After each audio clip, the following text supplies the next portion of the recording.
नमस्कार, स्वप्नीला ट्युटरमध्ये मी श्वेता तुम्हा सर्वांचं स्वागत करते. तर आपण आज सेल्स हा ब्लॉग बघणार आहोत. तर तुम्हाला माझे व्हिडिओज समजत असतील आणि आवडत असतील तर माझ्या चॅनलला लाईक, शेअर आणि सबस्क्राईब नक्की करा.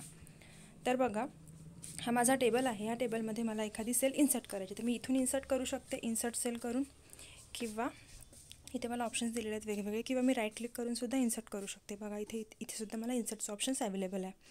तर आपण इथे एखादी सेल इन्सर्ट करून बघूयात. एखादी सेल इन्सर्ट करायसाठी आपल्याला समजा हा बॉक्स आहे, ह्या सेल्सच्या आधी आपल्याला एखादी सेल इन्सर्ट करायची आहे. तर इन्सर्टमध्ये जाऊन इन्सर्ट सेलवर क्लिक करावं लागेल. बघा, इथे पूर्ण एक आपली रोज इथे इन्सर्ट झालेली आहे. तर ही डिलीट करायची आहे, तर मी अंडू करून घेते. त्यानंतर परत बघा, इन्सर्ट शीट रोचं ऑप्शन आहे.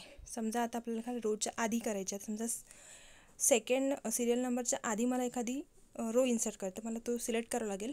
त्यानंतर इन्सर्ट शीट रोवर क्लिक करावं लागेल. जसं मी इन्सर्ट शीट रोवर क्लिक करेल त्यानंतर माझी या रोच्या आधी एक रो इन्सर्ट होऊन जाईल. तर बघा, ह्या रोच्या आधी माझी एक रो इन्सर्ट झालेली आहे. म्हणजे ज्या रोच्या आधी किंवा ज्या कॉलमच्या आधी आपल्याला रो इन्सर्ट करायची त्या आपल्याला तो कॉलम सिलेक्ट करावा लागेल. तर मी परत एकदा इथे करून घेते. आता ही मला डिलीट करायची आहे, तर रो सिलेक्ट करून इथे आपल्याला डिलीटचं पण ऑप्शन आहे, किंवा आपण अंडूसुद्धा करू शकतो. तर बघा, डिलीट शीट रोवाला करावं लागेल, म्हणजे ती जी इन्सर्ट केली होती ती रो आपली डिलीट होऊन जाईल. त्यानंतर परत आपल्याला इथे इन्सर्ट करायचं आहे, तर एखाद्या ठिकाणी क्लिक करून घेऊयात. त्यानंतर आपल्याला नेक्स्ट ऑप्शन्स आहे इन्सर्ट शीट कॉलम. तर इन्सर्ट शीट कॉलमसाठी मला एखादा कॉलम सिलेक्ट करावा लागेल.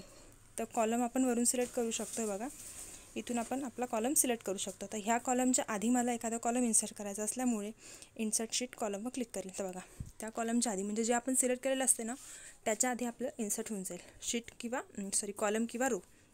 त्यानंतर सेम तसंच डिलीट शीट कॉलम, तर तो कॉलम आपला डिलीटसुद्धा होऊन जाईल. त्यानंतर नेक्स्ट ऑप्शन आहे आपलं इन्सर्ट शीट. तर इन्सर्ट शीट बघा, इथे आपल्याला एक शीट अवेलेबल आहे. तर इथे आपण वन शीट आहे. आता आपल्याला अजून एक इथे शीट इन्सर्ट करायची, आपल्याला इन्सर्ट शीट करावं लागेल. तर बघा, माझी इथे सेकंड नंबरची शीट इन्सर्ट झालेली आहे. मी सिम्पली डायरेक्टली पण इथे इन्सर्ट करू शकते शीट. तर बघा, आपण डिलीट शीट करून घेऊयात. ही डिलीट शीट इथून होऊन जाईल. बघा, शीट डिलीट झालेली आहे.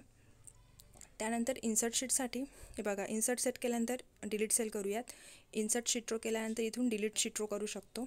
इथे इन्सर्ट शीट कॉलम केल्यानंतर इथून आपण डिलीट शीट कॉलम करू शकतो. आणि इथे इन्सर्ट शीट केल्यानंतर आपण डिलीटमधून डिलीट शीट करू शकतो.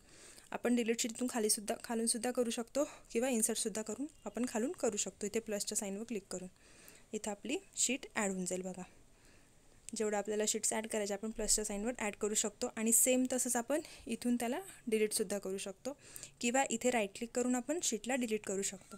तर अशा प्रकारे आपला सेल्स ब्लॉकमधला इन्सर्ट आणि डिलीट आपण बघितलेला आहे. बघा, इथूनसुद्धा डिलीट करू शकतो, किंवा इथनंसुद्धा आपण डिलीट करू शकतो.